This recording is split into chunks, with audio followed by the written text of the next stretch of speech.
Je voudrais exprimer mon plus grand soutien au peuple ukrainien qui est victime des conséquences de la guerre froide, qui a pu se faire autrefois durant la guerre de Corée, dont la Corée a été séparée en deux, avec la Corée du Nord communiste sous l'influence russe et la Corée du Sud sous l'influence américaine, États-Unis, avec aussi par rapport à la guerre en Afghanistan qui a duré 30 ans apparemment, et dont ça a été le seul pays dont les Américains n'ont pas su battre. Donc, on peut dire en tout cas que les guerriers afghans, ils sont redoutables. Bref.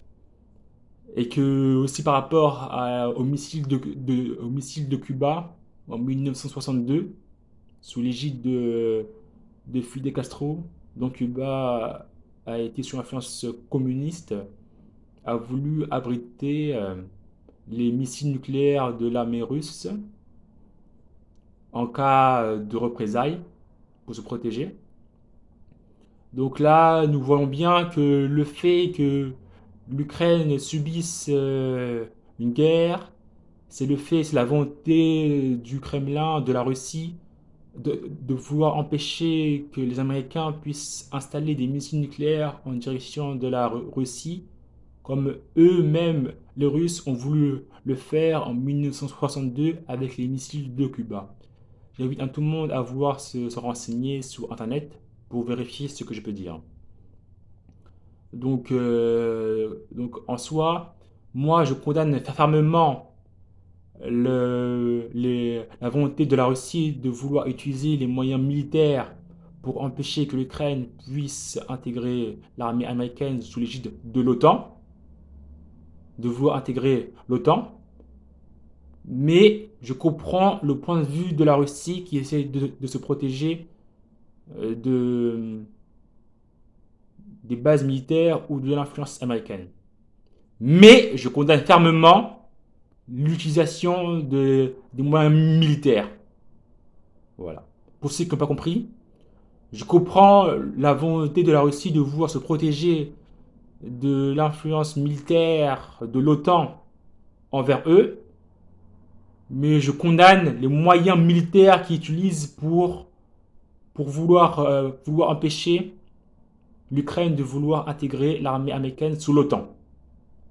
Car des familles sont en jeu, des civils sont en jeu, des enfants meurent, des femmes meurent, et cela, c'est inadmissible.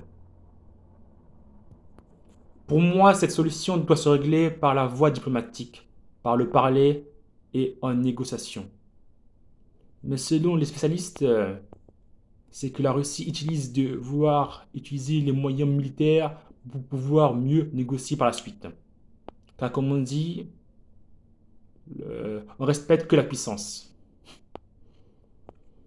Bon, donc, je répète encore, j'exprime encore tout mon soutien au peuple ukrainien qui subit une guerre atroce. Parce que la guerre, ce n'est intéressant pour personne, que pour ceux qui vendent des armes. Mais, euh, mais c'est un conflit qui doit être réglé par une voie diplomatique et non par des voies militaires. Donc, je soutiens le peuple ukrainien à 100%, qui est victime seulement d'une guerre entre deux puissances, la Russie et les États-Unis,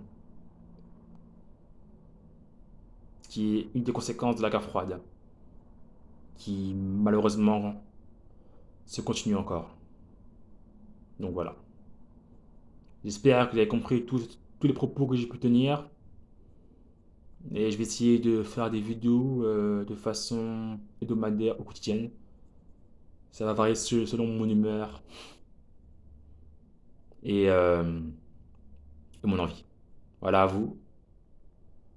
Allons enfants de la patrie, le jour de gloire est arrivé. Son de la tyrannie, l'étendard sang est élevé.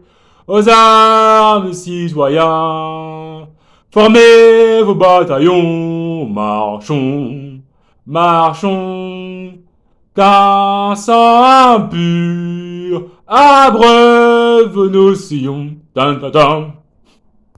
Allez, salut.